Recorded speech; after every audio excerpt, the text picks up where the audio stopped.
برائے مہربانی میرے ساتھ نکالیے اپنی بائبل سے یوحنا کی انجیل اس کا 11واں باب۔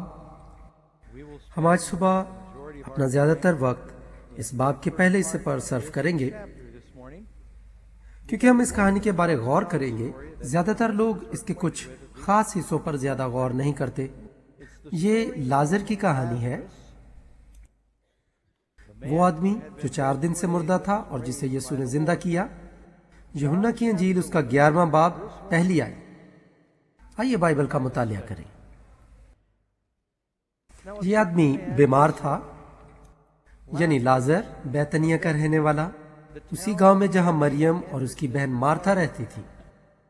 یہاں 3 لوگوں کا ذکر ہے، مریم اور مارتھا اور لازرس۔ ان کے بھائی بہنوں کا کوئی ذکر نہیں ہے۔ یہ 3 اس گھر میں اکٹھے رہتے ہیں، اور مارتھا نے یسوع کو دیکھا کہ وہ تبلیغ کرتا ہے اور اس کے دل میں رحم آیا۔ مارتھا ایک خادمہ ہے جو ہر وقت گھر کے کاموں میں خدمت میں مصروف ہے۔ اس نے کہا یہ اچھا نہیں کہ وہ باہر رات کو ویرانے میں سوئے، میں زیادہ دور نہیں ہوں، ستاروں بھرے آسمان کے نیچے سونے میں جگہ ڈھونڈنے میں بہت وقت لگتا ہے۔ اس نے یسوع کو دعوت دی کہ وہ ان کے ساتھ رہیں۔ یہ ان کے لیے بڑی برکت کا باعث ہوا کہ انہوں نے اسے قبول کیا۔ انہوں نے یسوع کو اپنے گھر میں قبول کیا۔ پہلا قدم ہے یسوع کو اپنے گھر میں قبول کرنا۔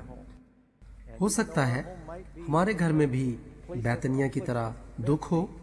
جب آپ اس کو قبول کریں گے تو آپ سلامتی کے شہزادے کو قبول کریں گے۔ آمین۔ پس انہوں نے اپنے بھائی کے لیے جو بیمار تھا، یسوع اس وقت میں اپنے مبشرانہ خدمت میں مصروف تھا۔ وہ اس علاقے کے قریب تھا جہاں یوحنا نے بپتسمہ دیا۔ آپ یوحنا 10ویں باب میں اس کے بارے پڑھتے ہیں۔ یسوع اس علاقے میں تعلیم دے رہا اور منادی کر رہا تھا جہاں یوحنا تھا۔ یہ علاقہ بحیرہ مردار کے قریب تھا۔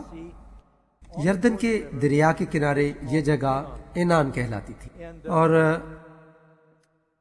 یہ جگہ تقریباً 25 میل دور تھی۔ اس عرصہ میں لازر بیمار ہو گیا۔ یہ نہیں کہ اس کو زکام ہو گیا یا بخار ہو گیا، بلکہ وہ بہت بیمار ہو گیا، اور وہ اس قدر بیمار ہو گیا کہ وہ تقریباً مرنے والا تھا۔ بہنوں نے یسوع کی طرف کسی کو پیغام دے کے بھیجا۔ انہوں نے اپنے بھائی کے لیے جو خود پیغام نہیں بھیج سکتا ایک پیغام بھیجا، اور انہوں نے یہ پیغام بھیجا، جسے تو عزیز رکھتا ہے، یوحنا 11واں باب 3 آیت۔ خداوند دیکھ، جسے تو عزیز رکھتا ہے بیمار ہے، بہت بیمار۔ وہ اسے پریشان نہ کرتی اگر وہ اتنا بیمار نہ ہوتا۔ چنانچہ انہوں نے کہلا بھیجا، مگر یسوع نے اس پیغام کو کوئی اہمیت نہ دی۔ وہ جانتا ہے اس بیماری کا نتیجہ کیا ہوگا، اور وہ اس کا اظہار کرتا ہے۔ یوحنا 4 باب 4 آیت۔ یسوع نے کہا یہ بیماری موت کی نہیں بلکہ خدا کے جلال کے لیے ہے، تاکہ اس کے وسیلہ سے خدا کے بیٹے کا جلال ظاہر ہو۔ بعض دفعہ خدا ہمیں وقت دیتا ہے کہ ہم انتظار کریں۔ خدا ہمیں کیوں انتظار کرنے دیتا ہے؟ آپ اس کے بارے 6 آیت 11ویں باب میں پڑھیں گے۔ جب اس نے سنا کہ وہ بیمار ہے تو جس جگہ تھا وہیں 2 دن اور رہا۔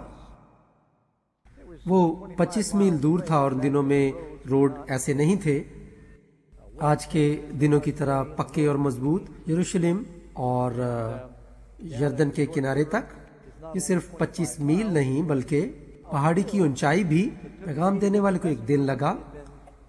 یسوع کو 1 دن وہ ڈھونڈتا رہا، پیغام دیا، اور یسوع 2 دن اور وہاں ٹھہرا رہا، اور اس کے بعد جب وقت گزرنے پہ وہ وہاں پہنچا تو لازر کو مرے ہوئے 4 دن ہو چکے تھے۔